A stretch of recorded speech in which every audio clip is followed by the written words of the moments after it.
नाज मीडिया उर्दू में आपका खैर मकदम है। इस वीडियो को पेश करने में ताउन किया है यूनाइटेड हॉस्पिटल सपना मल्टीप्लेक्स के करीब Gumpa road Bidar, healing tree hospital, multi super speciality Bidar, Cameron independent PU college science and arts, Ahmed tourist and travels हज और उम्रा सर्विस बेदर।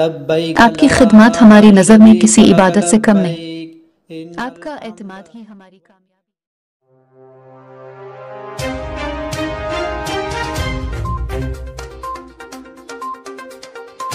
बिदर शहर का मारूफ तालीमी इदारा गुरु नानक इंस्टीट्यूशन की नायब सदर मोहतरमा रेशमा कौर को कर्नाटक स्टेट अक्का महादेवी वुमेन्स यूनिवर्सिटी बीजापुर ने 19 दिसंबर को तालीमी में इनकी खिदमात के एतराफ में आजिजी डॉक्टरेट की डिग्री से नवाजा।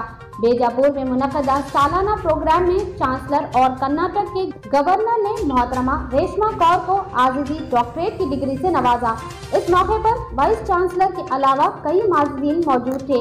आइए देखते हैं इसके मज़ीद तफसीलात हमारी ये खास रिपोर्ट में।